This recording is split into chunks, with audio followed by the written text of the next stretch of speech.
بخاری کی اس حدیث میں آتا ہے کہ عبداللہ بن عباس کا جب یہ قول بیان کرتے ہیں حضرت سعید ابن جبیر، تو ان کو بعض تبع تابعین کہتے ہیں کہ جب ہم لوگوں سے یہ بیان کرتے ہیں نا کہ اس سے مراد خیر کثیر ہے، تو لوگ کہتے ہیں کہ نہیں، الکوثر سے مراد جنت کی ایک نہر ہے الکوثر۔ تو سعید ابن جبیر کہتے ہیں کہ جنت کی وہ نہر بھی تو خیر کثیر میں داخل ہے، حضور کو جو جنت کی نعمتیں ملیں گی وہ بھی کثرت کے ساتھ ملیں گی۔ تو یہ اس کی جو تفسیر ہے نا خیر کثیر والی، یہ سب سے آپٹیمل ہے، اس میں جو ہے وہ حوض کوثر بھی شامل ہے۔ جو صحیح مسلم میں حدیث ہے کہ نبی صلی اللہ علیہ وآلہ وسلم صحابہ میں بیٹھے تھے تو آپ کو اچانک ایک اونگ آئی، تھوڑی دیر بعد جب آپ کی آنکھ کھلی تو آپ مسکرا رہے تھے، اور پھر آپ نے کہا کہ ابھی ابھی اللہ تعالیٰ نے مجھ پہ یہ آیات نازل کی ہیں، بسم اللہ الرحمن الرحیم، یعنی آپ الاسلام نے بسم اللہ سے اسے سٹارٹ کیا، انا اعطیناک الکوثر فصل لربک وانحر ان شانئک هو الابتر۔ اور پھر آپ نے فرمایا کہ جانتے ہو یہ الکوثر کیا ہے؟ تو صحابہ نے کہا اللہ اس کا رسول بہتر جانتے ہیں۔ تو آپ صلی اللہ علیہ وآلہ وسلم نے فرمایا یہ جنت میں ایک نہر ہے جو مجھے اللہ تعالیٰ نے عطا فرمائی ہے، اور اس کے کنارے کی جو مٹی ہے وہ کستوری سے زیادہ خوشبودار ہے، اور اس کے برتن آسمان کے ستاروں کے برابر ہیں۔ اور صحیح بخاری میں آتا ہے کہ شب معراج جب نبی علیہ السلام جنت میں سیر کر رہے تھے تو وہاں آپ کو ایک نہر دکھائی گئی، اور جبرائیل علیہ السلام نے کہا کہ یہ وہ الکوثر ہے جو آپ کو اللہ تعالیٰ نے عطا کی ہے۔ اور آپ صلی اللہ علیہ وآلہ وسلم کے الفاظ ہیں بخاری مسلم دونوں میں کہ اس کا جو مشروب ہے وہ دودھ سے زیادہ سفید، شہد سے زیادہ میٹھا، اور اس کی خوشبو کستوری کی خوشبو سے زیادہ ہے، اور جو کوئی ایک دفعہ میرے حوض کوثر سے وہ مشروب پی لے گا اسے کبھی بھی پیاس نہیں لگے گی۔ جنت میں جو انسان کھائے پیے گا نا وہ بھوک کی وجہ سے نہیں، ذہن میں رکھیے گا، بھوک ایک عیب ہے، پیشاب ایک عیب ہے، نیند ایک عیب ہے، اسی لیے یہ تینوں چیزیں جنت میں نہیں ہیں۔ جنت میں انسان کھائیں گے لذت لینے کے لیے، پیشاب نہیں ہوگا، بخاری مسلم میں الفاظ ہیں خوشبودار ڈکار آئے گی، سارا کھانا ہضم۔ تو جنت چونکہ نعمتوں کا نام ہے، کوئی کمزوری نہیں، وہاں پہ نیند بھی نہیں ہے۔ یہاں پہ تو ہم نیند کیوں یوز کرتے ہیں؟ تاکہ ہم نیکسٹ 24 گھنٹے میں پرفارم کر سکیں گے، بلکہ بیٹری چارج ہوتی ہے۔ وہ میری خالہ جو ہے نا وہ بڑے پیارے الفاظ استعمال کرتی ہیں، ان کی بیٹی جب چھوٹی تھی نا تو سوئی ہوتی تھی نا تو کون سے پوچھتا تھا بیٹی ہے کہ کہتے ہیں چارجنگ تے لائی ہیں، کیونکہ بچے جب اٹھتے ہیں نا پھر تو آپ ان کو سنبھال بیٹھے، جب تک یہ سونا نہ جائیں سکون نہیں آتا۔ تو وہ جو سوتے ہیں نا وہ چارجنگ پہ لگے ہوئے ہوتے ہیں، پھر جیسے صبح انہوں نے اٹھنا نا ایٹھلی اوپرلی کر دینی ہے۔ تو قیامت میں جنت والے دن آپ کو جنت میں چارجنگ کی ضرورت نہیں ہے، بلکہ نیند وہاں پہ ضرورت ہی نہیں، اللہ تعالیٰ نے ویسے ہی انسان کو اتنی انرجی دی ہوئی ہوگی۔ تو لہذا آپ علیہ السلام کا جو فرمان ہے نا کہ جو ایک بار پیے گا وہ کبھی پیاسا نہیں ہوگا، تو کسی کے ذہن میں خیال آ سکتا ہے کہ پیاسا نہیں ہوگا تو پھر پانی کی لذت کیا؟ وہ اللہ تعالیٰ نے جنت کی نعمتوں میں لذت ہی اتنی رکھی ہے کہ انسان لذت کی وجہ سے اس کو استعمال کرے گا۔ اور پھر انہی احادیث میں بخاری و مسلم کے موجود ہے کہ میرے حوض کوثر پہ پھر ایسے لوگ بھی لائے جائیں گے جن میں پہچانتا ہوں گا، اور جب میں انہیں مشروب پلانے لگوں گا تو میرے ان کے درمیان ایک آڑ قائم کر دی جائے گی، تو میں کہوں گا کہ یہ تو میرے صحابہ ہیں، اصحابی اصحابی۔ امتی والی روایتیں بھی ہیں بخاری مسلم میں، اصحابی والی بھی ہیں۔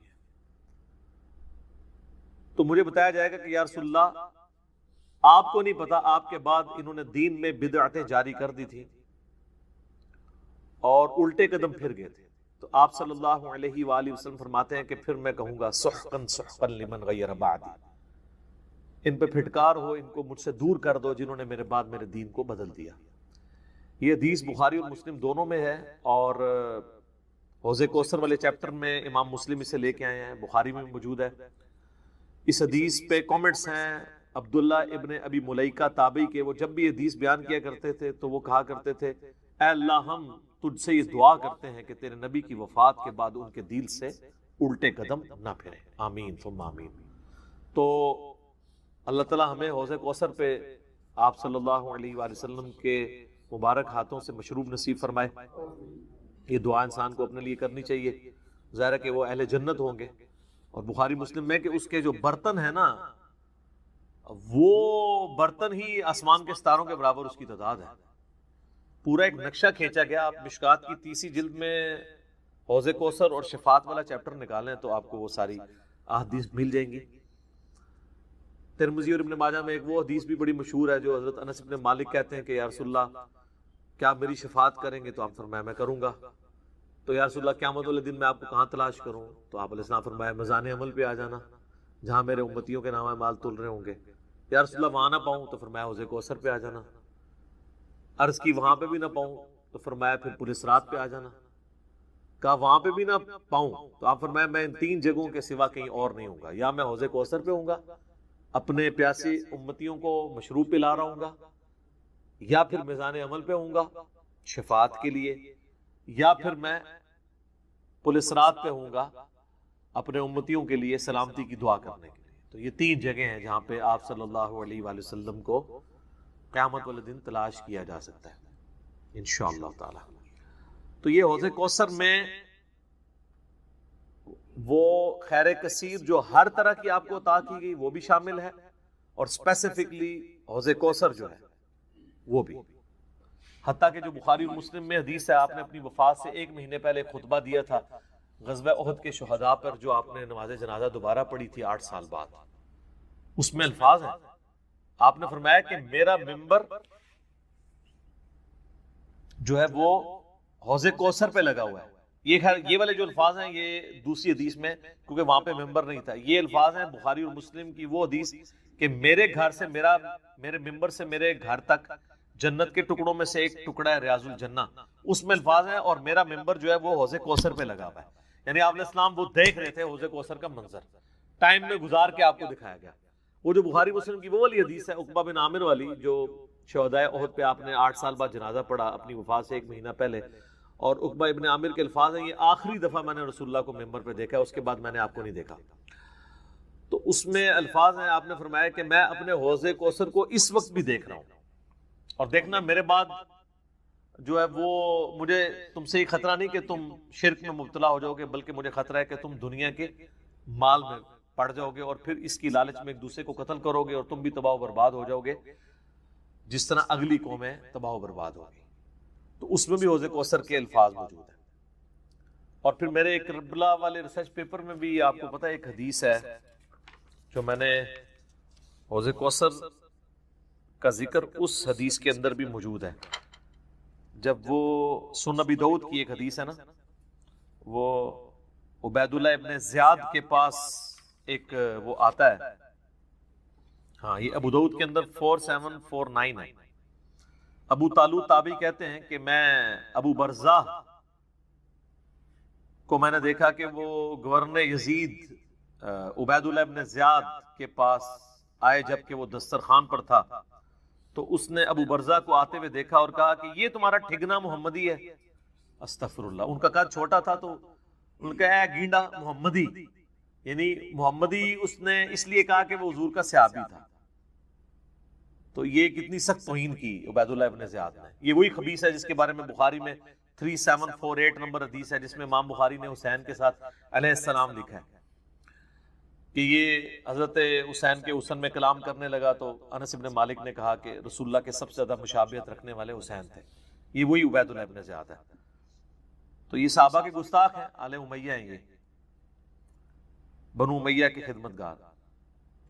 تو اب آپ دیکھیں جب اس نے یہ بات کی نا تو حضرت ابو برزہ اس کی تنزیہ بات کو سمجھ گیا۔ آپ نے فرمایا مجھے گمان نہیں تھا کہ میں ایسے لوگوں کے دور حکومت تک زندہ رہوں گا جو مجھے رسول اللہ کی صحبت پر آر دلائیں گے، کہ میری زندگی میں یہ وقت بھی آنا ہے کہ رسول اللہ کی وجہ سے ہمیں پوری دنیا پہ غلبہ ملا، اور اس غلبے کی حکومت کو جو لوگ انجوائے کر رہے ہیں عرب کے بدو، یہ رسول اللہ سے میری نسبت پہ مجھے آر دلائیں گے کہ مجھے کہہ رہے ہیں کہ ٹھگنا محمدی، یعنی پنجابی سے کہنا گینڈا محمدی، نعوذ باللہ.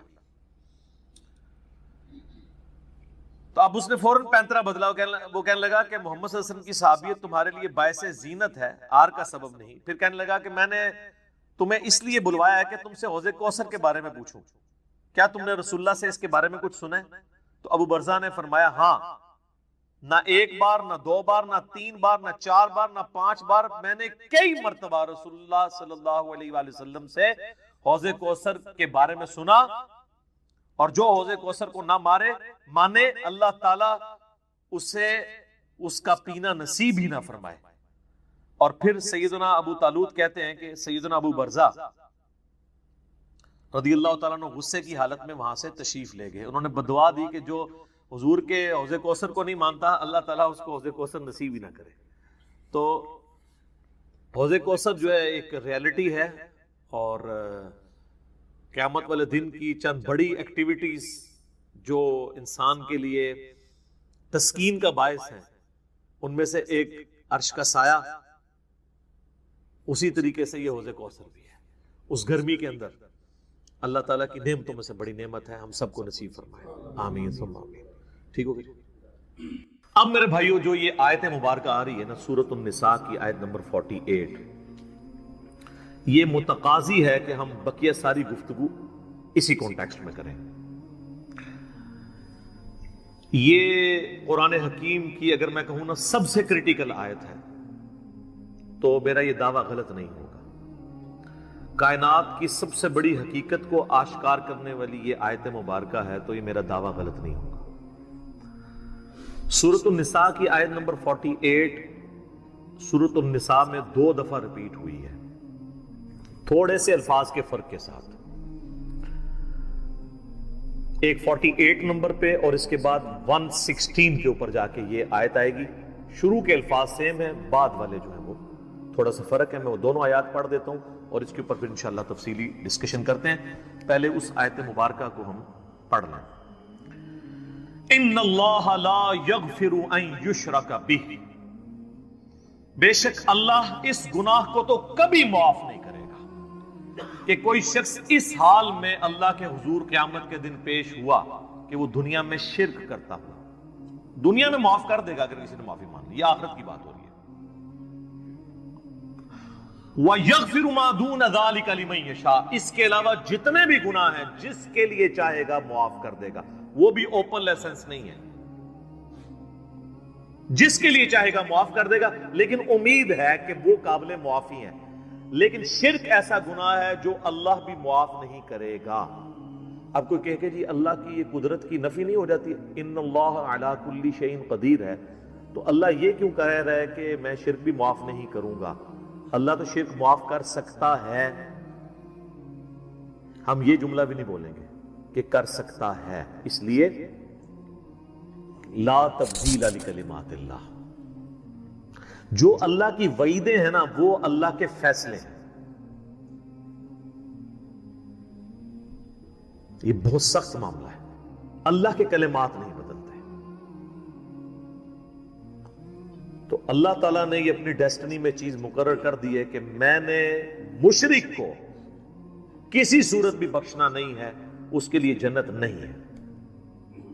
ہاں اس کے علاوہ کوئی گناہ ہے وہ جس کے لیے چاہے گا معاف کر دے گا، اور وہ بھی اوپن لائسنس نہیں ہے.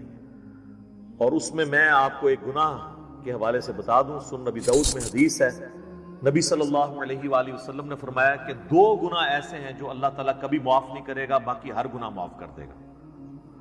ایک شرک اور دوسرا کسی مؤمن کا قتل ناحق. یہ جو اس میں ایک اشارہ تھا نا کہ اس کے علاوہ ہر گناہ چاہے گا، جس کے لیے چاہے گا معاف کر دے گا، تو اس کا کیا مطلب ہے؟ جس کے لیے نہیں چاہے گا نہیں معاف کرے گا. تو اس میں بھی اشارہ موجود ہے، کوئی ایسی چیز بھی ہے کہ جو اللہ تعالیٰ جس پہ گرفت کر سکتا ہے، اور وہ ہے قتل ناحق کسی مؤمن کا. تو اب مجھے بتائیں، جنہوں نے حسین ابن علی اور ان کے ساتھیوں کو ناحق قتل کیا، وہ کس امید پہ بیٹھے ہوئے، اور ان کو جنت کی جھوٹی خوشخبریاں سنانے والے کس امید پہ بیٹھے ہوئے؟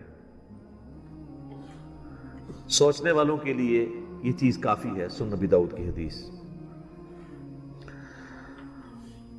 وَمَن يُشْرِكْ بِاللَّهِ، اور جس نے اللہ کے ساتھ شرک کیا، فَقَدِ افْتَرَىٰ إِثْمًا عَظِيمًا، تو اس نے بہت بڑا جھوٹ اللہ تعالیٰ کے اوپر باندھ دیا، بہت بڑا گناہ کا کام اس نے کیا جس نے شرک کیا۔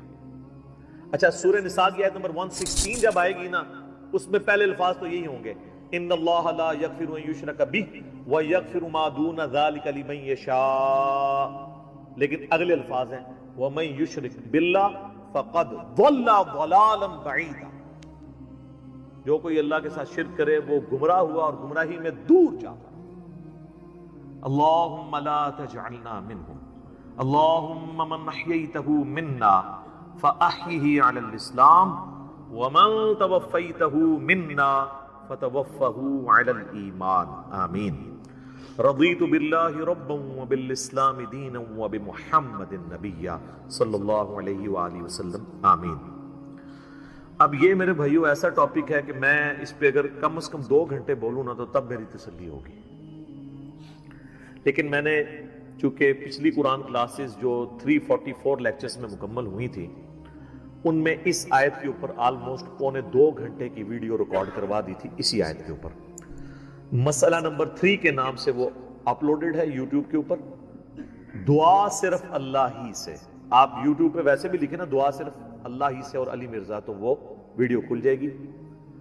اور اس کے بعد بھی کئی ایک لیکچرز وقتاً فوقتاً میں نے ریکارڈ کروائے، وسیلے کے نام پر دھوکہ، مجھے تم سے شرک کا خطرہ نہیں، یہ اکثر آپ سنتے ہیں نا، تخت بلقیس والا واقعہ، موسیٰ اور خضر والا واقعہ علیہ السلام، ہر وہ چیز جسے دھوکہ کر کے نا قبر پرستی یا بابا پرستی یا بابوں سے مانگنا سکھاتے ہیں نا، ایک ایک چیز کے اوپر میں نے الگ سے تسلی کروائی ہے قرآن، بخاری اور مسلم کی روشنی میں، الحمدللہ۔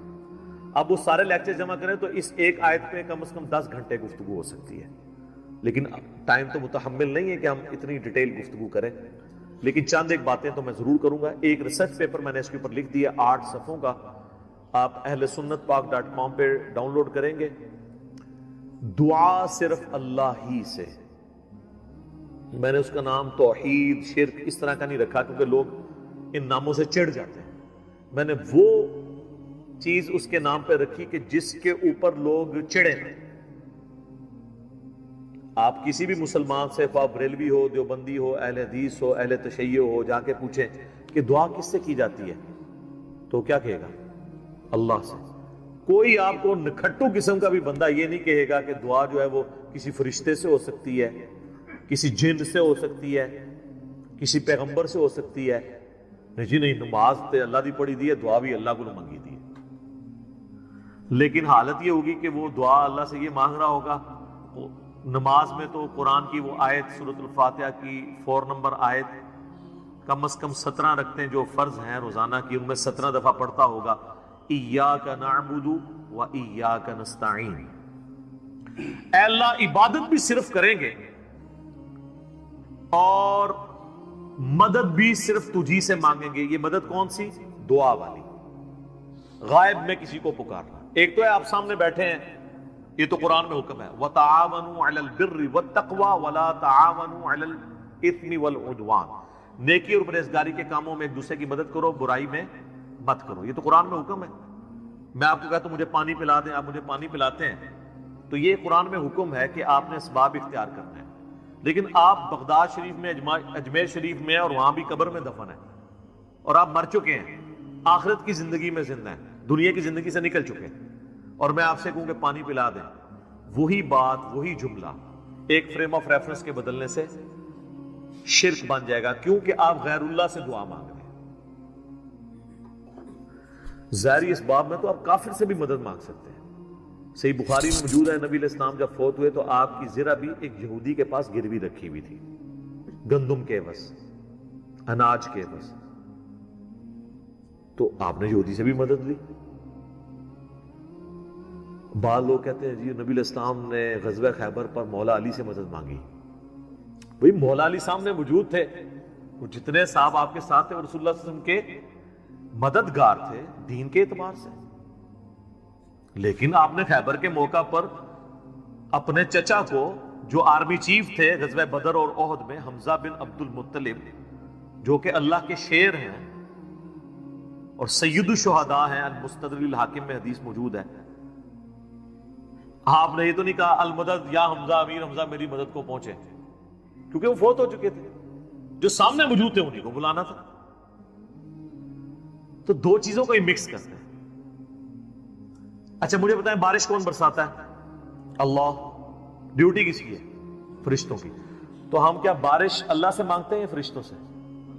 اللہ سے. فرشتوں سے مانگیں گے تو شرک ہو جائے گا. لہذا یہ پتا چلا کہ اگر ڈیوٹیاں بھی لگی ہوئی ہوں، کہنا نا بزرگوں کی ڈیوٹیاں نے، اللہ دا کہا ڈیوٹی کسی کو نہیں پوری ہوئی. جس مزار دا کہنا نا ڈیوٹی ہے، سارے چرسی پوڈری فیمی اسی مزار تے بیٹھے ہوندے نے، اپنے مزار دے ہوتے ڈیوٹی نہیں پوری ہو رہی انہاں کو. چلے ڈیوٹی لگی بھی ہو پھر بھی آپ پکار نہیں کسی کو سکتے. یہ جھگڑا نہیں ہے کہ مولا علی علیہ السلام مشکل کشا ہیں یا نہیں، شیخ عبد القادر جیلانی رحمت اللہ علیہ مشکل کشا ہیں یا نہیں. یہ تو جھگڑا ہی نہیں ہے. جھگڑا یہ ہے کہ اگر یہ ہو بھی تب بھی مرنے کے بعد، اس دنیا کی زندگی سے جانے کے بعد، آپ ان سے کمیونیکیشن نہیں کر سکتے، نہ کسی فرشتے سے، نہ کسی جن سے، نہ کسی پیغمبر سے. اور اگر آپ ظاہری اسباب کی بات کرتے ہیں تو سب سے بڑا مشکل کشا ظاہری اسباب میں اس کائنات میں انسانوں کے لیے سورج. سورج ختم ہو جائے سارے انسان مر جائیں گے، چاہے کوئی بزرگ ہے یا غیر بزرگ ہے، چاہے مسلمان ہے یا کافر ہے، سارا. سورج ختم، زمین اپنی نباتات نہیں پیدا کر سکتی فوٹو سنتھسس کے ذریعے جو کرتی ہے. جب زمین اگانا چھوڑ دے گی تو اگر آپ جانور بھی کھائیں گے تو کتنا عرصہ، جس طرح ہمارے حکمران ہمیں کہتے ہیں کہ اگر ٹماٹر مہنگے ہیں تو دہی ڈال دو، تو اگر زمین اگانا چھوڑ دے تو ہم جانور کھائیں گے تو کتنا عرصہ، مچھلیاں کھائیں گے تو کتنا عرصہ، وہ بھی ساری مر جائیں گی ہمارے کھانے سے پہلے ہی. دنیا پہ موسموں کا تبدیل ہونا، ہواؤں کا چلنا، ہر زندہ چیز کی خوراک یہ ایک سورج کے اوپر ڈیپینڈنٹ ہے. تو پھر سب سے بڑا مشکل کشا کون ہوا؟ سورج. آج تک کسی کافر نے بھی کہا المدد یا سورج میری مدد فرمائیے، ہمیں کبھی وہم بھی نہیں آتا. سورج کی برکت سے ہی گلیشیئرز کا پانی پگھل کے دریاؤں میں آتا ہے. زمین کے نیچے بھی دریا چلتے ہیں، زمین کے اوپر بھی، جس پانی سے ہم لوگ زندہ ہیں. اور وہ گلیشیئرز تک پانی پہنچنا بھی سورج کی وجہ سے ہے، کیونکہ سورج ویپوریٹ کرتا ہے سمندر کے پانی کو، وہ ہواؤں اور بادلوں کی شکل میں ہم پر بارش کی شکل میں اور پہاڑوں پہ برف کی شکل میں برستی ہے. ورنہ یہ کروڑوں ٹن پانی اگر سمندر سے شفٹ کرنا پڑے اس کا نمک نکال کے گلیشیئر کے اوپر، پوری انسانیت قیامت تک بھی لگی رہی، یہ نہیں کر سکتی. جو کہتے ہیں نہیں خود بخود ہو رہا ہے، اور جو کام کرنے سے نہ ہو وہ خود بخود کیسے ہو سکتا ہے؟ جب تک آپ اس کے پیچھے ڈیوائن سورس نہ مان لیں. God is the only explanation of all the physical phenomena in this universe. خدا ہی وضاحت ہے اس کائنات میں ہونے والے ہر فزیکل فینامنا کے پیچھے، وہ ڈیوائن سورس ہے. ڈیوٹی لگائی دی. 15 ارب سال سے سورج چل رہا ہے، اس میں فیول کون ڈال رہا ہے؟ اسے کان سے پکڑ کے کون چلا رہا ہے؟ سورج کو خود بھی نہیں پتا کہ وہ کیا کر رہا ہوگا. لیکن سورج کو ہم کیا مشکل کشا مانتے ہیں؟ حالانکہ ساری مشکلیں ہماری وہی حل کر رہا ہے. ہم کہتے ہیں سبب ہے، پھر بھی نہیں پکارتے. اتنے بڑے سبب کو آپ پکار نہیں رہے تو بابے کدھر سے آ گئے؟ بابے تو خود آپ کے نذرانوں پہ چلتے ہیں. کھانا کھا لیں تو انہیں ٹوائلٹ کی ضرورت پڑ جاتی ہے. اور جو کوئی کہتا ہے نا میں سمندر، دریا یا زلزلہ روک سکتا ہوں، وہ اپنا پیشاب کو روک کے بتا دے. نہیں. وہ پچھلے دنوں ایک انڈیا کے وہ مولانا صاحب کی ویڈیو بھی اپلوڈ ہوئی تھی نا کہ شیخ عبد القادر جیلانی کی مجلس میں ایک وقت کے بہت بڑے ولی بیٹھے تھے، اس دوران انہیں پیشاب آ گیا اور شدت شدید تھی. روک لیتے نا، انہیں خود مان لیا کہ بزرگ نہیں پیشاب روک سکتے. وہ کہتے عبد القادر جیلانی نے اینڈ جناب چادر سٹی انہوں نے جا کے ڈگی تھے، پھر کسی میدان پہنچ گئے تھے، فارغ ہو کے واپس آئے. تو روک لیندے نا، اس میں الفاظ ہیں. وہ کہتے ہیں وہ بہت بڑے ولی اللہ تھے، پیشاب نہیں رکا. نہیں رک سکتا سر، نہ. انسان بہت کمزور ہے. کھانا نہ کھائے زندہ نہیں رہ سکتا، محتاج ہے. سورۃ المائدہ کی آیت نمبر 72 میں آیا عیسیٰ اور ان کی ماں روٹی کے محتاج تھے. اگر عیسیٰ اولو العزم پیغمبر محتاج ہیں کھانا کھانے کے اور ان کی ماں سارے بزرگوں سے بڑی بزرگ ولیہ مریم بنت عمران وہ روٹی کی محتاج ہے، تو بابوں کی کیا اوقات ہے؟ روٹی کے محتاج ہے، اور روٹی کھا لیں تو نکالنے کے محتاج، نہ نکلے تو پھر پریشانی. سب کچھ اللہ کر رہا ہے. تو میرے بھائی جب یہ اللہ کر رہا ہے، پکارنا اللہ کو ہے. ایاک نعبد و ایاک نستعین. یہ ہمارا مین جھگڑا ہے شرک کے حوالے سے. ہزاروں باتیں ایک طرف، اصل بات یہ ہے کہ اصل شرک ہوا ہے ایاک نستعین میں. عبادت کی کوئی شکل، نماز، روزہ، حج، زکوٰۃ، نظر، نیاز، سب اللہ کے لیے، سب دیتے بھی اللہ کے لیے. بس اصالہ ثواب کی نیت کرتے ہیں، وہ چھوٹا مسئلہ ہے. ٹھیک ہے، میت کی طرف سے اصالہ ثواب ہو سکتا ہے، لیکن ایاک نستعین میں مسلمانوں کی اکثریت شرک کر رہی ہوتی ہے.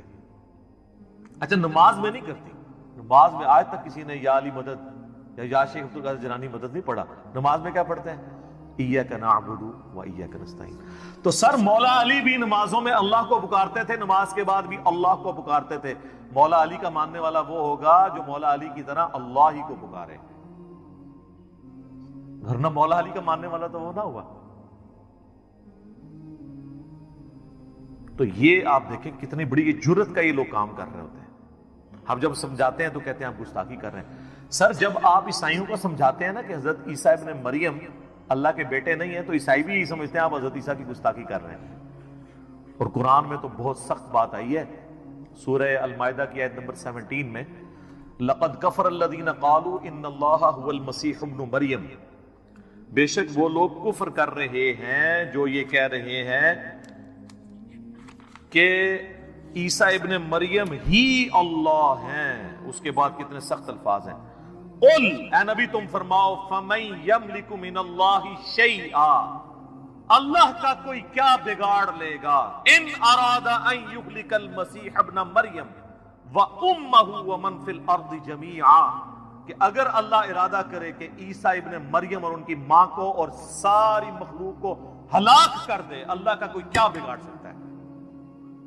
اچھا شرک کیا عیسائیوں نے، مثال دے دی عیسیٰ ابن مریم کی توحید کے لیے، لہذا بابوں کی مثال آئے گی. سر عیسیٰ سے بڑا تو کوئی بابا نہیں ہے. وجیہاً فی الدنیا والآخرہ ومن المقربین، سورہ آل عمران آیت نمبر 45. اور 5 اولو العزم پیغمبر جو سورۃ الاحزاب میں سورہ شورى میں آئے، محمد رسول اللہ، ابراہیم علیہ السلام، موسیٰ علیہ السلام، نوح علیہ السلام اور عیسیٰ علیہ السلام، ان میں سے ایک ہے عیسیٰ ابن مریم. اور اللہ فرما رہا ہے اللہ کا کوئی کیا بگاڑ لے گا اگر اللہ عیسیٰ اور اس کی ماں اور سب لوگوں کو ہلاک کر دے. وَلِلَّهِ مُلْكُ السَّمَاوَاتِ وَالْأَرْضِ، بادشاہت تو آسمانوں اور زمین کی اللہ کی ہے. وَمَا بَيْنَهُمَا، اور جو کچھ اس کے درمیان ہے اس کا مالک بھی اللہ ہے. يَخْلُقُ مَا يَشَاءُ، جو چاہتا ہے پیدا کرتا ہے. عیسیٰ کو بھی اس نے پیدا کیا، یہ اس کی مخلوق ہے. That's all، جس طرح اور مخلوقات ہیں. وَاللَّهُ عَلَى كُلِّ شَيْءٍ قَدِيرٌ، اور اللہ تعالیٰ ہر چیز کے اوپر قادر ہے. سر کس لیول پہ جا کے آپ کو اللہ سمجھائے، کس لیول کے اوپر جا کے.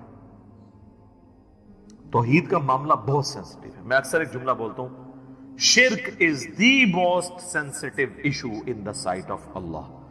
اللہ کے حضور شرک سے زیادہ کوئی حساس معاملہ نہیں ہے. اس لیے تو یہ آیت آئی ہے کہ اللہ نے ہر گناہ معاف کر دینا لیکن یہ معاف نہیں کرنا. لیکن سر ایک خوشخبری بھی ہے. سورۃ الفرقان کی آیت نمبر 70 میں آیا کہ اگر کوئی شرک سے دنیا کی زندگی میں توبہ کر لے، ہم اس کے گناہوں کو بھی نیکیوں سے بدل دیں گے. سبحان اللہ وبحمدہ، سبحان اللہ وبحمدہ، سبحان اللہ العظیم، عدد خلقہ ورضا نفسہ وزنۃ عرشہ ومداد کلماتہ. یعنی اللہ اس کو یہ بھی لکھے گا کہ اتنا عرصہ تو نے شرک کیا ہے، ہن پہلے اینے سال نیکیاں کر، تو ایڈا گاڑا گناہ سی، انہوں ختم کرنے ٹائم چاہیے. اللہ کہتا ہے تو توبہ کر لے، میں اس گناہ کو بھی نیکی کے برابر تول لوں گا. ایک بار میری طرف آ جا. صحیح مسلم میں حدیث ہے اور جامعہ ترمذی میں بھی، اے میرے بندے اگر تو اتنے گناہ کر لے کہ آسمان تک پہنچ جائیں اور صرف ایک دفعہ مجھ سے معافی مانگ لے، میں تیری توبہ قبول کر لوں گا. اور اے میرے بندے اگر تو زمین و آسمان گناہوں کے بھر کے قیامت والے دن میرے پاس آیا لیکن تو نے ایک گناہ نہ کیا ہوا اور وہ ہے مجھ سے کے ساتھ کسی کو شریک ٹھہرانا تو میں اس قدر مغفرت کے ساتھ اس سے ملاقات کر لوں گا اگر تو نے شرک نہ کیا ہوا. بس یہ گارنٹی دے. ایک تو موٹا موٹا شرک ہے نا, ویسے تو خواہش نفس کو بھی شرک کہا گیا. افرائیت من اتخذ الہہ ہوا, بھلا اس شخص کو دیکھا جس نے اپنی خواہش نفس کو اپنا خدا بنا لیا. وہ بھی چھوٹا شرک تو ہے. فجر کے وقت اذان کی آواز سن کے مسجد میں نہ جانا اور اپنے نفس کی پیروی کرنا یہ بھی شرک کی ایک فارم ہے. اسی لیے ابراہیم علیہ السلام کو سب سے بڑی جو ڈگری قرآن میں اللہ نے دی ہے نا وہ کیا ہے, وما کان من المشرکین. وہ مشرک نہیں تھے. ہاں بندہ کہتا ہے یار یہ کون سی ڈگری ہے, مشرک تو میں بھی نہیں ہوں. نا سر نا, ابراہیم علیہ السلام دی توحید اور تے تہاڈی میری توحید اور. وہ ہر طرح کے شرک سے آزاد ہو چکے تھے. سر اس سے بڑی کیا بات ہوگی. اللہ نے قرآن پاک میں فرمایا کہ سورۃ البقرہ میں کہ جب ابراہیم کو اس کے رب نے آزمایا تب وہ آزمائش میں پورا اترا. اور سورۃ النجم میں فرمایا ابراہیم وہ ہے جو ہم سے وفا کرنے والا ہے. اور سورہ الصافات میں آیا کہ ہم نے اسے اتنی بڑی آزمائش میں ڈالا کہ اس کے بچے کی قربانی کا اسے حکم دیا تو وہ تیار ہو گیا اس کے لیے. تو انہوں نے بیٹے کو بھی اللہ کے مقابلے میں کھڑے نہیں ہونے دیا, اس لیے کہا گیا وما کان من المشرکین. یہ کوئی چھوٹی ڈگری نہیں, بہت بڑی ڈگری ہے. تو شرک کا معاملہ بہت سینسٹیو ہے. یہ صحیح مسلم کی میں نے آپ کو حدیث بتائی. ایک اور حدیث ہے صحیح مسلم کے اندر ہی کہ نبی علیہ السلام جب شب معراج گئے تو اللہ تعالیٰ نے ان کو 3 تحفے دیے. نمبر 1 5 نمازیں, نمبر 2 سورۃ البقرہ کی آخری 2 آیات آمن الرسول, اور تیسرا یہ کہ میں گارنٹی دیتا ہوں کہ آپ کا جو امتی شرک نہیں کرے گا نا میں اس کی مغفرت کر دوں گا قیامت والے دن. یعنی at the end of the day, اپنا عذاب بھگتنے کے بعد. یہ نبی علیہ السلام کو گارنٹی دی گئی. بخاری اور مسلم دونوں میں حدیث ہے, نبی علیہ السلام نے 3 دفعہ فرمایا جانتے ہو سب سے بڑا گناہ کون سا ہے, جانتے ہو سب سے بڑا گناہ کون سا ہے, جانتے ہو سب سے بڑا گناہ کون سا ہے. صحابہ نے کہا یا رسول اللہ, اللہ اور اس کا رسول بہتر جانتے ہیں. آپ فرمایا کیا میں تمہیں بتا نہ دوں, تمہیں بتا نہ دوں, بتا نہ دوں. کہ یا رسول اللہ بتائیں. فرمایا اللہ کے ساتھ شرک کرنا. اور ایک اور حدیث ہے بخاری اور مسلم کی, اس میں بھی یہی الفاظ ہیں, لیکن اس میں الفاظ ہیں کہ تم اللہ کے ساتھ شرک کرتے ہو حالانکہ اس نے تمہیں پیدا کیا ہے. پیدا کرنے والا اور پیدا ہوا برابر نہیں ہو سکتے. سر اللہ ہی ہے جو پیدا کرنے والا ہے, باقی سب پیدا ہوئے ہیں, تو وہ اللہ کے مقابلے میں کیسے آ سکتے ہیں؟ نیور, کبھی نہیں آ سکتے. صحیح بخاری اور مسلم میں ایک اور حدیث ہے, معاذ ابن جبل کہتے ہیں کہ میں نبی علیہ السلام کے پیچھے ایک دفعہ سواری پہ گدھے پہ بیٹھا تھا, آپ کے اور میرے درمیان بس ایک پالان کی لکڑی تھی. یعنی آپ علیہ السلام نے اپنے پیچھے وہ ایک چھوٹی سی لکڑی رکھی ہوئی تھی کمر کو سپورٹ دینے کے لیے. اب وہ یہ نقشہ اس لیے کھینچ رہے تھے اپنا رسول اللہ سے قرب بتانے کے لیے کہ میری خوش نصیبی ہے کہ حضور گدھے پہ بیٹھے ہیں آگے اور میرے اور نبی علیہ السلام کے درمیان صرف ایک لکڑی کی وہ پالان کی ڈنڈی ہے لکڑی کی. سر آپ ذرا خوش نصیبی کا لیول دیکھیں.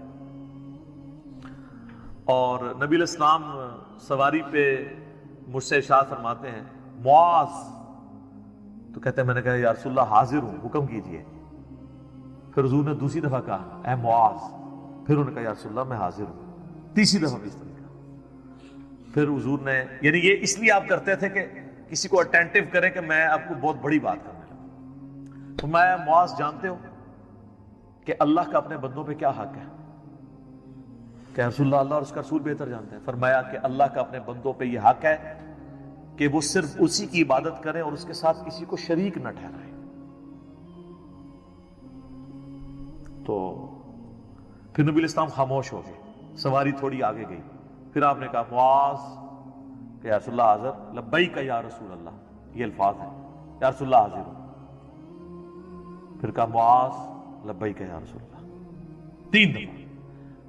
پھر جانتے ہو جو بندہ یہ کر لے کہ وہ شرک نہ کرے اور اللہ کی ہی عبادت کرے, اس بندے کا اپنے رب پہ کیا حق ہے؟ ہائے ہائے ہائے, بندے کا کیا حق ہو سکتا ہے, بندے کی کیا اوقات ہے؟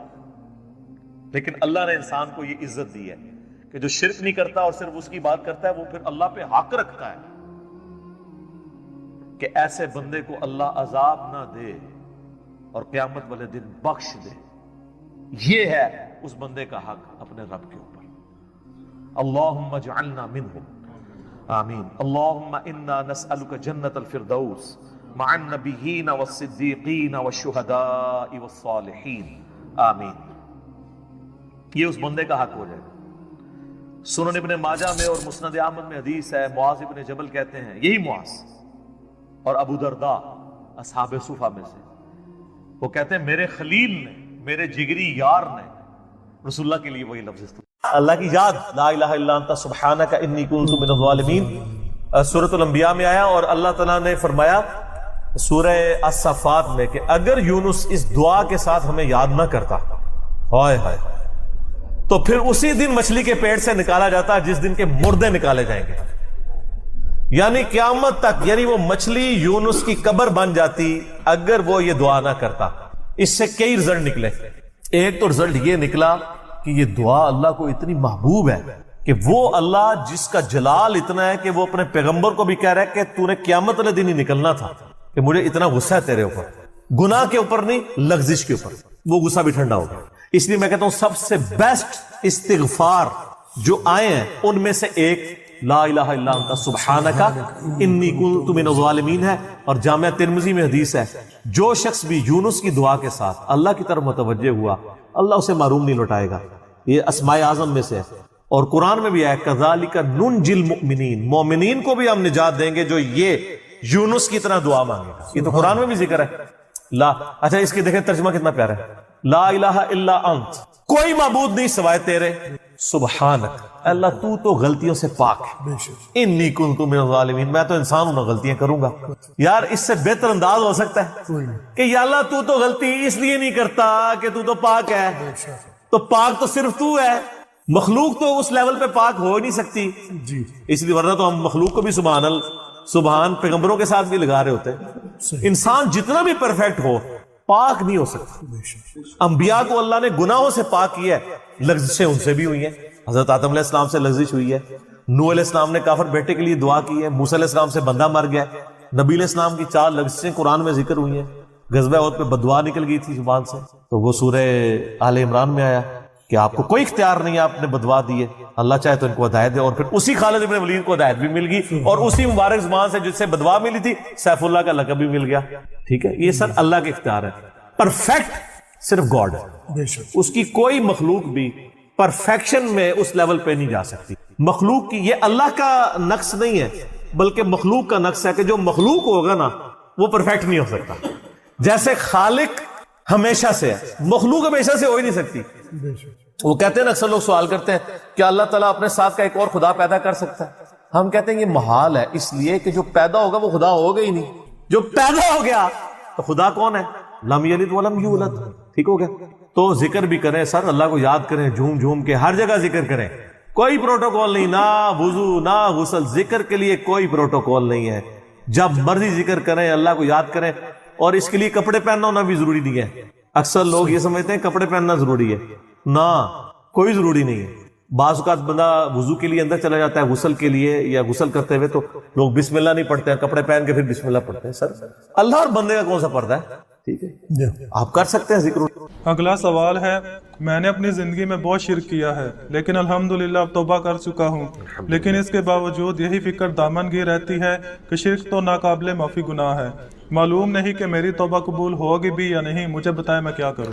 آپ سب سے پہلے تو اس طرح کے خیالات سے توبہ کریں جو آپ کر رہے ہیں. ٹھیک ہے, اس کی وجہ یہ ہے کہ سورہ التوبہ کی آیت نمبر 70 میں اللہ تعالیٰ نے فرمایا کہ جو شخص توبہ کر لے سچے دل کے ساتھ, اور اس سے پہلے بڑے بڑے گناہوں کا ذکر ہوا ہے, ان میں سے ایک شرک بھی. بلکہ اب یہ کریٹیکل سوال ہے تو میں یہ آیت پڑھ کے بھی بتا دیتا ہوں. پارہ نمبر 19 کے اندر جا کے سورہ الفرقان کی آیت نمبر ہے یہ 70. اعوذ باللہ من الشیطان الرجیم, بسم اللہ الرحمن الرحیم. ہاں جی, یہ آ گیا. والذین لا يدعون مع اللہ الہا آخر, یعنی اللہ تعالیٰ اہل ایمان کی نشانی بتا رہا ہے کہ وہ ایسے لوگ ہیں کہ وہ اللہ کے ساتھ کسی اور کو الہ کے طور پر نہیں پکارتے. ولا يقتلون النفس التي حرم اللہ الا بالحق, اور کسی جان کو ناحق قتل نہیں کرتے. ہاں بفتوی شریعت والا معاملہ علیحدہ ہے، یعنی قتل کے بدلے قتل، وہ بھی گورنمنٹ کا جوڈیشری کا کام ہے، آپ نے خود نہیں کرنا. ولا یزنون، نہ زنا کرتے ہیں. ومن یفعل ذلک یلقى اثاما، جو کوئی یہ 3 گناہ کرے گا ان قریب ان کا عذاب چکھ لے گا. کون سے 3 بڑے گناہ گنوائے گئے ہیں؟ نمبر 1 اللہ کے ساتھ شرک، نمبر 2 قتل ناحق، اور نمبر 3 زنا. حتیٰ کہ بخاری مسلم میں ایک حدیث ہے کہ نبی علیہ السلام سے جب بڑے بڑے گناہوں کے بارے میں پوچھا گیا نا تو آپ نے یہی 3 گناہ گنوائے اور پھر آپ نے کہا قرآن پڑھ کے دیکھو. یعنی نبی علیہ السلام بھی اپنی بات کی دلیل میں قرآن پیش کرتے تھے. ماشاء اللہ تعالی. والذین لا يدعون مع اللہ الہا آخر ولا يقتلون النفس التي حرم اللہ الا بالحق ولا يزنون ومن يفعل ذلك يلقى اثاما يضاعف له العذاب يوم القیامة ويخلد فيه مہانا. جو یہ 3 گناہ کرے گا اس کے لیے عذاب دگنا کر دیا جائے گا قیامت میں، اور وہ ذلیل و خوار کر کے آگ میں یعنی جھونکا جائے گا. الا من تاب، ہاں اگر کوئی ان گناہوں سے توبہ کر لے. کون سے؟ نمبر 1 شرک، نمبر 2 قتل ناحق، اور نمبر 3 زنا. وآمن وعمل عملا صالحا، اور ایمان لے آئے، یعنی ایمان تو پہلے بھی ہوگا نہیں، صحیح والا ایمان، اور نیک عمل کرے. فَأُولَئِكَ يُبَدِّلُ اللَّهُ سَيِّئَاتِهِمْ حَسَنَاتٍ، تو پھر ایسے شخص کے گناہوں کو بھی اللہ تعالیٰ نیکیوں سے بدل دے گا. صرف معافی نہیں سر، جتنے بڑے بڑے گناہ تھے اسی لیول کی بڑی بڑی نیکیاں. وَكَانَ اللَّهُ غَفُورًا رَحِيمًا، اور اللہ تعالیٰ تو بخشنے والا مہربان ہے. وَمَن تَابَ وَعَمِلَ صَالِحًا، جو کوئی توبہ کرے اور نیک اعمال کرے. فَإِنَّهُ يَتُوبُ إِلَى اللَّهِ مَتَابًا، تو اللہ تعالیٰ کہتا ہے کہ میرے ذمہ ہے اس کی توبہ کو قبول کرنا. یعنی اللہ تعالیٰ نے اپنے اوپر خود سے واجب کیا، حالانکہ اللہ تعالیٰ کسی چیز کا پابند نہیں ہے کہ جو میری طرف رجوع لائے گا میں اسے ضرور معاف کروں. تو اگر کسی شخص کو اس طرح کا وہم آتا ہے نا، اور یہ وہم اس لیے بھی آ رہا ہوتا ہے، بعض اوقات لوگ یعنی اس کا ترجمہ کرتے ہوئے بالکل لفظی ترجمہ کر رہے ہوتے ہیں. قرآن حکیم کی آیات چونکہ پورے کانٹیکسٹ کے ساتھ ہوتی ہیں، بیک گراؤنڈ میں آیات نازل ہوئی ہوتی ہیں، لہٰذا میں جب بھی ان آیات کا ترجمہ کرتا ہوں نا، جب اسپیسیفکلی شرک کو ایڈریس کر رہا ہوتا ہوں، میرا لیکچر نمبر ہے مسئلہ نمبر 3 دعا صرف اللہ ہی سے، اور سچ پیپر بھی ہے اس کے اوپر، تو ہم یہ ترجمہ جو ہے نا، یہ آیت ان اللہ لا یغفر ان یشرک بہ، بے شک اللہ اس گناہ کو کبھی معاف نہیں کرے گا کہ کوئی شخص اللہ کے حضور قیامت والے دن اس حال میں پیش ہوا کہ اس نے دنیا میں شرک کیا ہوا، یعنی بغیر توبہ کے وہ مرا. وَيَغْفِرُ مَا دُونَ ذَلِكَ لِمَن يَشَاءُ، اور شرک کے علاوہ ہر گناہ معاف کر دے گا، وہ بھی اوپن لائسنس نہیں، جس کے لیے چاہے گا. یعنی جو شخص شرک سے توبہ کیے بغیر گیا نا، اس کی تو توبہ ہے ہی نہیں قیامت. ہاں دنیا میں کر گیا وہ معاملہ علیحدہ ہے، قیامت میں اللہ سے اس حال میں ملا کہ اس نے دنیا میں شرک کیا ہوا اور توبہ نہیں کی، تو اللہ تعالیٰ اس کا گناہ معاف نہیں. وَمَن يُشْرِكْ بِاللَّهِ فَقَدْ ضَلَّ ضَلَالًا بَعِيدًا، جو کوئی شرک کرتا ہے وہ گمراہی میں دور جا پڑا. وَلِعَوْذُ بِاللَّهِ تَعَالَى. دنیا میں تو میرے بھائی جامعہ ترمذی میں حدیث ہے، نبی علیہ السلام نے فرمایا موت کے غرغرے سے پہلے اللہ تعالیٰ توبہ قبول کرے. موت کے غرغرے سے مراد ہے نزع کا عالم طاری ہونے سے پہلے. جب کسی کو موت نظر آ گئی نا، اب وہ توبہ نہیں کر سکتا. تو قرآن حکیم میں ہے نا، فرعون جب ڈوبنے لگا تھا تو اس نے کیا کہا تھا، میں ہارون اور موسیٰ کے رب پر ایمان لاتا ہوں، بنی اسرائیل کے رب پہ. تو اللہ تعالیٰ نے کیا فرمایا تھا، الآن، اب لایا ایمان. حالانکہ ایمان تو لے آیا تھا، وہ غرغرہ تو وہ لے ہی رہا تھا نا، غوطہ تو کھا رہا تھا نا. تو موت کے غرغرے سے مراد ہے نزع کا عالم طاری ہونے سے پہلے. اور اس میں ایک پوائنٹ کئی دفعہ ہائی لائٹ کر چکا ہوں، یہاں پہ بھی کر دوں. اگر آپ کو کسی شخص کے بارے میں یہ پتا چل جائے نا کہ اس کو لا علاج بیماری لگ چکی اور وہ اب کچھ عرصے میں ایکسپائر ہو جائے گا، جیسے کینسر ہے، یعنی ہم نے یہ لرن کر لیا نا کہ کینسر جب 3rd سٹیج کے اوپر پہنچ جاتا ہے تو وہ انسان بچتا نہیں. جس شخص کو کینسر ہوا ہے یا سپوز اس کے گردے فیل ہو گئے یا دل بالکل ایج پہ پہنچ چکے، ایسے لوگوں کو یعنی پاکستان انڈیا میں تو لوگ چھپاتے ہیں کہ پہلے ہی نہ کہیں مر جائے. وہ سن کے کتنی ران کن بات ہے کہ مسلمان جس کے لیے موت ایسٹ ہونی چاہیے، چلو کافر کو تو سمجھ آتا ہے، اس نے تو دنیا ہی کمائی ہے نا، مسلمان بھی مرنے سے پہلے مر جاتے ہیں موت کا سن کے. ایسا تو نہیں ہونا چاہیے اصولاً. اور یہ ٹانٹ اللہ نے قرآن پاک میں یہودیوں کو دی ہے سورہ جمعہ کے اندر، کہ کہتے ہیں نا اللہ کے بڑے چہیتے ہیں، ان کو کہو کہ تم موت کی تمنا کرو اگر تم سچے ہو. اگر تم اللہ کے چہیتے ہو تو پھر موت تو تمہارے لیے خوشخبری ہونی چاہیے، لائبلٹی نہیں ہونی چاہیے، ایسٹ ہونی چاہیے. اب یہی تان ہمیں بھی آ رہا ہے، مسلمان کی حالت نہیں ہونی چاہیے، اس کو موت کا پتہ چلے تو جناب وقت سے پہلے ہی مرنے کی کوشش کرے. تو لیکن آپ یورپ امریکہ میں اگر کسی کو بیماری ہو نا، اس کو بتا دیا جاتا ہے کہ سر پلان کر لیں 6 مہینے ہیں، اور 6 مہینے بھی ان کے پلان ہے، وہ 6 سال بھی ہو سکتے ہیں، 6 گھنٹے بھی ہو سکتے ہیں، وہ تو اللہ کی مرضی ہے، وہ ایک ایسٹیمیٹ بتاتے ہیں۔ یہاں پہ لوگ چھپا لیتے ہیں۔ اس کا نقصان یہ ہے کہ نہ وہ اپنی لائف کو یعنی کوئی وراثت کے پوائنٹ آف ویو سے مینج کر سکتا ہے، اور سب سے بڑھ کے اسے توبہ کی طرف آپ کو لانا چاہیے۔ میں تو کہتا ہوں نہیں، کسی کو کینسر ہو گیا ہے، ابھی اس میں موت کا غرغرہ نہیں آیا، کوئی کینسر ہوا ہے نا، پتہ نہیں کب مرنا ہے، ٹھیک ہے نا، نزع کا عالم بھی نہیں ہے، اس کو سب سے پہلے بتائیں کہ بھئی تمہیں لا علاج بیماری ہے، تمہاری ڈیتھ کسی بھی وقت ہو سکتی ہے، اللہ کی طرف رجوع لاؤ۔ سر اس نے پوری زندگی بھی عیاشی کی تھی نا، وہ اپنی آخرت مینج کر سکتا، وہ تو خیر کر سکتا ہے، ہمیں بھی اپنی آخرت مینج کرنی چاہیے۔ روزانہ مرنے سے پہلے توبہ کرنی چاہیے۔ روزانہ ہم مرتے ہیں نا، صحیح بخاری میں حدیث ہے نا، نبی علیہ السلام رات کو سوتے ہوئے کیا دعا مانگتے تھے؟ اللہم باسمک اموت و احیا، میں تیرے نام پر مرتا اور جیتا ہوں، یعنی سوتا اور جاگتا ہوں، کیونکہ صحیح بخاری میں حدیث ہے موت جو ہے وہ نیند کی بہن ہے۔ اور جب آپ صبح اٹھتے ہیں تو وہ بھی صحیح بخاری میں دعا ہے، الحمدللہ الذی احیانا بعد ما اماتنا والیہ النشور، تمام تعریفیں اس اللہ کے لیے ہیں جس نے مجھے مرنے کے بعد زندہ کیا، یعنی موت کے بعد زندہ، اور میں نے پلٹ کے اس کی طرف جانا ہے۔ تو رات کو سونے سے پہلے توبہ کریں، اور سب سے بیسٹ توبہ تو وہ بخاری مسلم میں حدیث ہے، جس نے رات میں سورۃ البقرہ کی آخری 2 آیات پڑھ لی، اسے ہر چیز سے کفایت کر جائیں گی۔ آمن الرسول بما انزل الیہ من ربہ والمؤمنون کل آمن باللہ وملائکتہ وکتبہ ورسلہ لا نفرق بین احد من رسلہ وقالوا سمعنا واطعنا غفرانک ربنا والیک المصیر لا یکلف اللہ نفسا الا وسعها۔ آنورڈ، اس میں تجدید ایمان بھی ہے، اللہ پر ایمان، کتابوں پر، فرشتوں پر، اس کے بعد دعائیں ہیں، ربنا لا تؤاخذنا ان نسینا واخطانا، اس کے اندر توبہ شامل ہے۔ سب سے بیسٹ تجدید ایمان جو ہے سورہ بقرہ کی آخری 2 آیات ہیں، اور یہ ہمارے وظیفے میں ہم نے بلو کارڈ کے اوپر بھی لکھا ہے کہ نبی علیہ السلام نے فرمایا، اور یہ حدیث بخاری مسلم دونوں میں، جو شخص رات کو سونے سے پہلے سورۃ البقرہ کی آخری 2 آیات پڑھ لے، اس میں جو کچھ اللہ سے مانگا ہے وہ اس کو دے دیا جائے گا، یہ بھی الفاظ ہے۔ تو اس میں کیا کچھ مانگا ہوا ہے؟ تو تجدید ایمان۔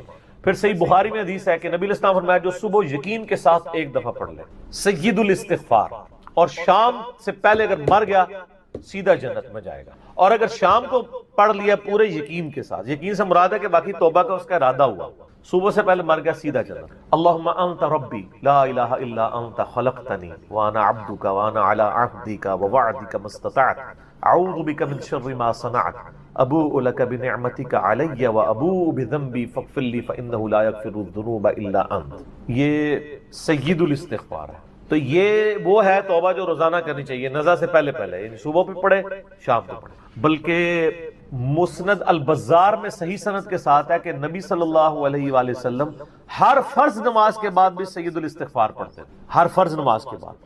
ایک تو ہم پڑھتے ہیں نا اللہ اکبر استغفر اللہ استغفر اللہ استغفر اللہ اللہم انت السلام منک السلام تبارک یا ذا الجلال والاکرام، اس کے بعد آپ سید الاستغفار آیت الکرسی بھی پڑھیں، آیت الکرسی کے بارے میں بھی آیا ہے سنن نسائی الکبریٰ کے اندر صحیح سند کے ساتھ، ہم نے گرین کارڈ میں ڈالا ہے کہ جو شخص آیت الکرسی فرض نماز کے فوراً بعد پڑھے گا مرتے ہی جنت میں جائے گا۔ لیکن نماز پڑھے گا، خالی آیت الکرسی نہیں، نماز کے فوراً بعد، تو نماز بھی اس کو پڑھنی چاہیے۔ تو اس طرح یعنی تجدید ایمان والا یہ معاملہ بھی کرنا چاہیے، اور یہ وہم ہی نہیں بننا چاہیے کہ اللہ تعالیٰ معاف نہیں کرے گا۔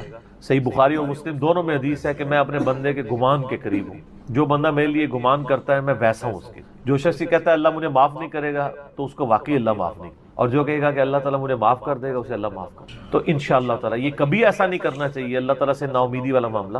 آپ اپنے رب کے وعدوں پر، نبی صلی اللہ علیہ وسلم کے وعدوں پر یقین رکھیں کہ جس شخص نے سچے دل سے توبہ کی ہے اس کی نہ صرف توبہ قبول ہوگی سورۃ الفرقان آیت نمبر 70 کے تحت، بلکہ اس کے گناہوں کو بھی نیکیوں سے بدل دیا جائے گا۔ تو اللہ تعالیٰ رجوع لانے والوں کو پسند فرماتا ہے، بار بار رجوع لاتے رہنا چاہیے، اللہ تعالیٰ سے اپنے آپ کو آزاد نہیں کرنا چاہیے، نیکی کی ہو یا نہ کی ہو، گناہ کیا ہو یا نہیں کیا، یہ علیحدہ سے بات ہے۔ نبی علیہ السلام سے بڑھ کر کون نیک ہو سکتا ہے؟ صحیح بخاری میں حدیث ہے کہ میں بھی روزانہ 70 سے زیادہ دفعہ اپنے رب کی طرف استغفار لے کے آتا ہوں، استغفر اللہ و اتوب الیہ، نبی علیہ السلام۔ اور یہ 70 کا عدد آپ نے کثرت کے لیے بولا ہے، عربی میں 70 کا مطلب 70 ڈیجٹ نہیں ہوتا، 70 کا مطلب 1000 دفعہ بھی ہو سکتا ہے، 10,000 دفعہ بھی ہو سکتا ہے، 100 دفعہ بھی ہو سکتا ہے، کثرت کے لیے بولا جاتا ہے۔ تو استغفار تو بندے کی ضرورت ہے، یہ اللہ سے ایک نیکی ہے، اور ہر چیز کے ساتھ استغفار اٹیچ ہے۔ آپ دیکھیں کہ محفل سے اٹھنے کی جو دعا ہے اس میں استغفار ہے، سبحانک اللہم و بحمدک اشہد ان لا الہ الا انت استغفرک و اتوب الیک، سنن نسائی میں حدیث ہے۔ پھر سنن نسائی الکبریٰ میں حدیث ہے کہ نبی علیہ السلام وضو کے بعد بھی یہ دعا پڑھتے تھے، سبحانک اللہم و بحمدک اشہد ان لا الہ الا انت استغفرک و اتوب الیک، اور فرمایا یہ پڑھ لو تو یہ اللہ تعالیٰ قیامت کے دن تک کے لیے اس کو سنبھال کے رکھ دے گا، تمہیں اس کے عوض نیکیاں ملیں گی، ٹھیک ہے نا۔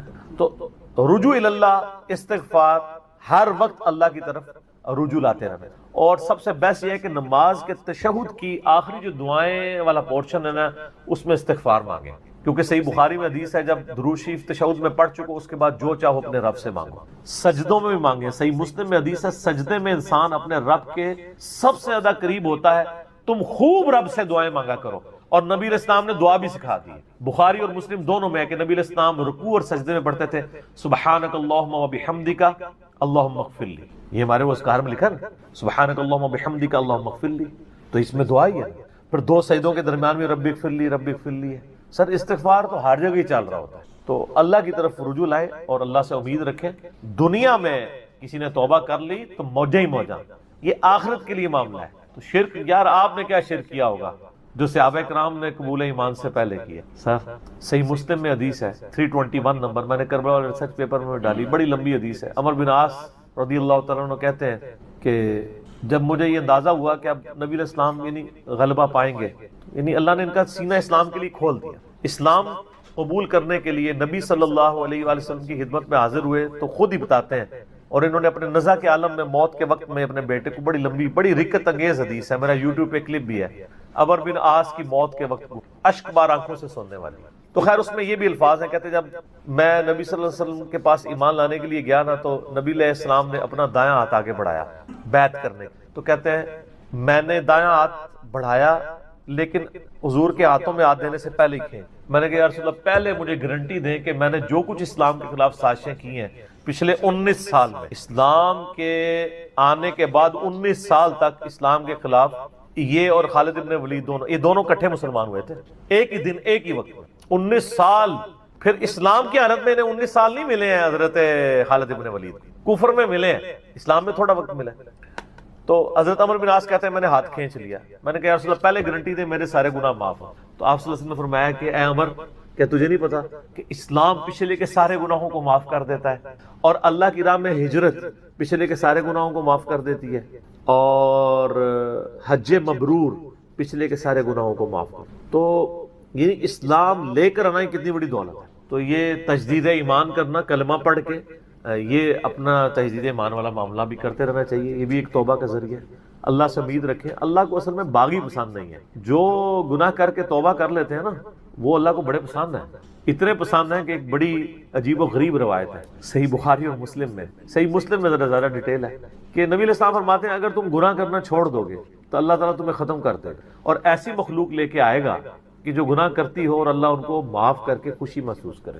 اچھا اس کو بعض لوگوں نے دوسری طرف لے لیا، ان کا جی اللہ تعالیٰ گناہوں سے بڑا خوش ہوتا ہے، نہیں نا، اصل میں یہ بتانا چاہ رہے تھے نبی صلی اللہ علیہ وآلہ وسلم کہ انسان کے اندر بلٹ ان فالٹ رکھا گیا ہے کہ وہ غلطی کرے گا، اصل مسئلہ یہ ہے کہ وہ آدمی بنے۔ آدم نے اپنی غلطی کو جسٹیفائی کیا نہیں، جب غلطی کی تو کیا کہا ربنا ظلمنا انفسنا وان لم تغفر لنا وترحمنا لنکونن من الخاسرین، معاف کر دیا اللہ نے۔ شیطان نے اپنی غلطی کی جسٹیفیکیشن دینا شروع کر دیا، میں ایسے بہتر ہوں، تو نے اس کو مٹی سے بنایا، مجھے آگ سے بنایا ہے، میں اس کو کیسے سجدہ کروں۔